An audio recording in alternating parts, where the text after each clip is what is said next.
April 8.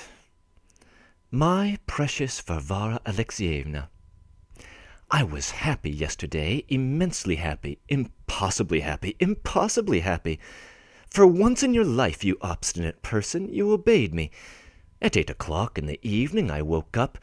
You know, little mother, that I love a little nap of an hour or two when my work is over. I got out a candle, I got paper ready, was mending a pen, when suddenly I chanced to raise my eyes. Upon my word, it set my heart dancing. So you understood what I wanted, what was my heart's desire. I saw a tiny corner of your window curtain twitched back and caught against the pot of balsams, just exactly as I hinted that day. Then I fancied I caught a glimpse of your little face at the window, that you were looking at me from your little room, that you were thinking of me. And how vexed I was, my darling, that I could not make out your charming little face distinctly. There was a time when we, too, could see clearly, dearie. It is poor fun being old, my own. Nowadays everything seems sort of spotty before my eyes.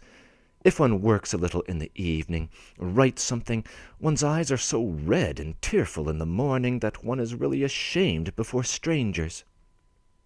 In my imagination, though, your smile was beaming, my little angel, your kind, friendly little smile, and I had just the same sensation in my heart as when I kissed you, Varenka. Do you remember, little angel?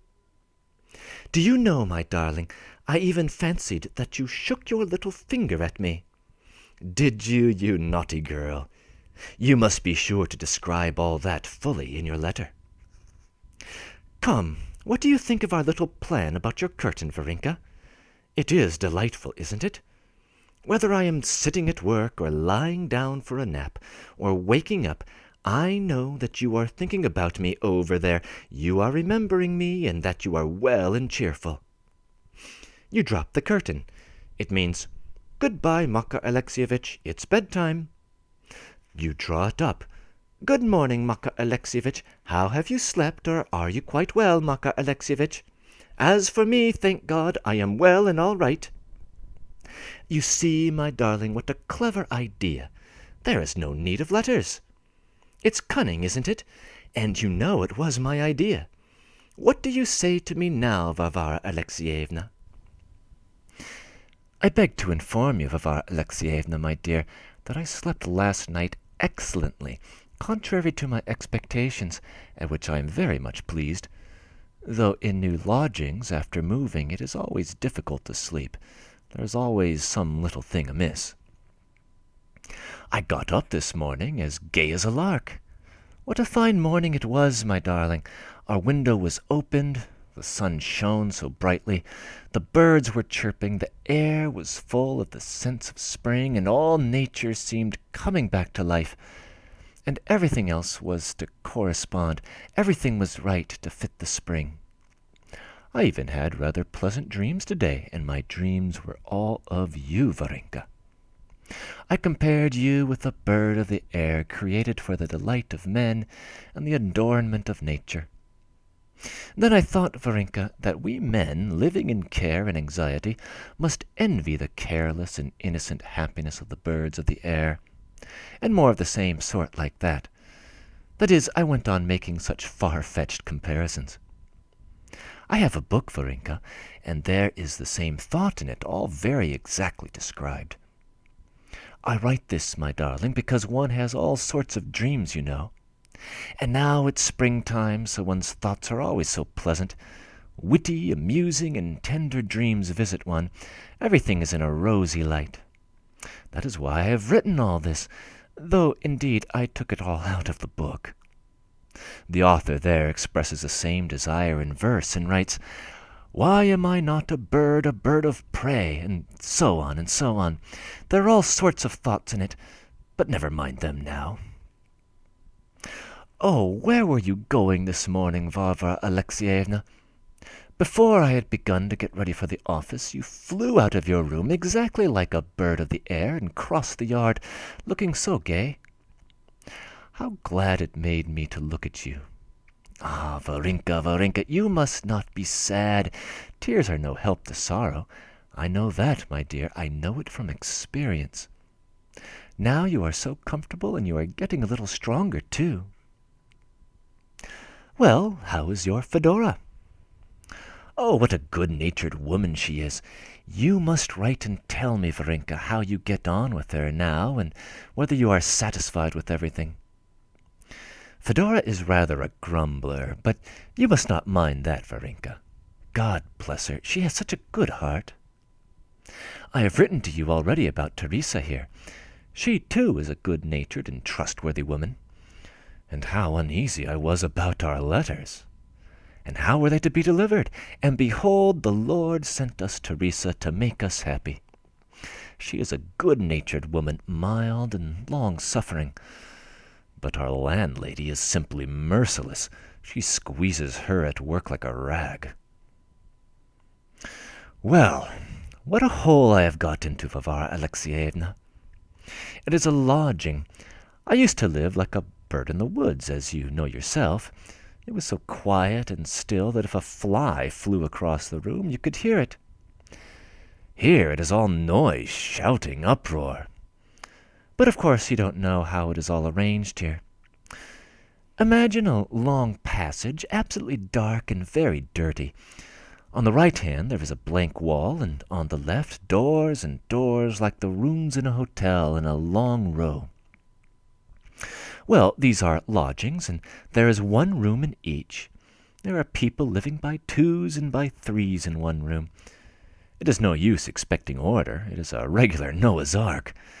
They seem good sort of people, though, all so well educated and learned. One is in the service, a well-read man. He is somewhere in the literary department. He talks about Homer and Brambeus and authors of all sorts. He talks about everything, a very intelligent man. There are two officers who do nothing but play cards. There is a naval man and an English teacher. Wait a bit, I will divert you, my darling. I will describe them satirically in my next letter. That is, I will tell you what they are like in full detail. Our landlady is a very untidy little old woman. She goes about all day long in slippers and a dressing gown, and all day long she is scolding at Teresa. I live in the kitchen, or rather, to be more accurate, there is a room near the kitchen, and our kitchen, I ought to tell you, is clean, light, and very nice. A little room, a modest corner, or rather, the kitchen is a big room of 3 windows, though I have a partition running along the inside wall, so that makes, as it were, another room, an extra lodging. It is roomy and comfortable, and there is a window and all. In fact, every convenience. Well, so that is my little corner. So don't you imagine, my darling, there is anything else about it, any mysterious significance in it. Here he is living in a kitchen, you'll say.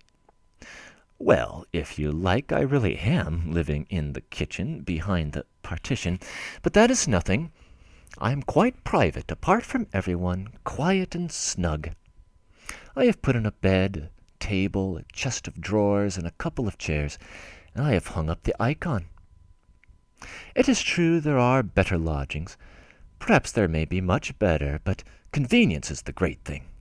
I have arranged it all for my own convenience, you know, and you must not imagine it is for anything else. Your little window is opposite, across the yard, and the yard is narrow. One catches glimpses of you passing. It is more cheerful for a poor, lonely fellow like me, and cheaper, too.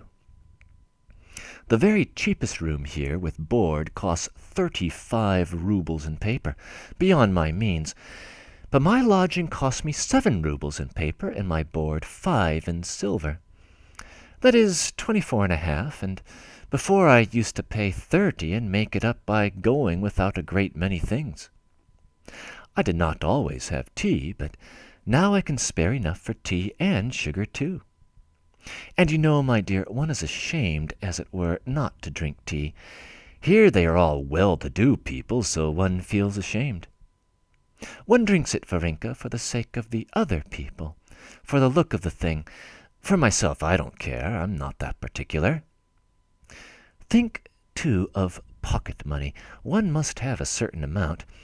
Then some sort of boots and clothes. Is there much left? Well, my salary is all I have. I am content and don't repine. It is sufficient. It has been sufficient for several years. There are extras, too. Well, goodbye, my angel. I have bought a couple of pots of balsam and geranium, quite cheap. But perhaps you love mignonette? Well, there's mignonette, too. You write and tell me. Be sure to write me everything as fully as possible, you know. Don't you imagine anything, though, or have any doubts about my having taken such a room, Varenka dear. No, it is my own convenience made me take it, and only the convenience of it tempted me. I am putting by money, you know, my darling. I am saving up. I have quite a lot of money.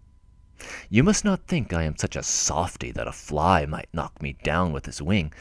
No, indeed, my own, I am not a fool, and I have as strong a will as a man of resolute and tranquil soul ought to have.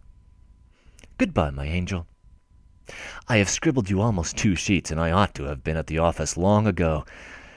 I kiss your fingers, my own, and remain your humble and faithful friend, Makar Dostoevsky. P.S. One thing I beg you, answer me as fully as possible, my angel. I am sending you 1 pound of sweets with this, Varenka. You eat them up, and may they do you good. And for God's sake, do not worry about me and make a fuss. Well, goodbye then, my precious.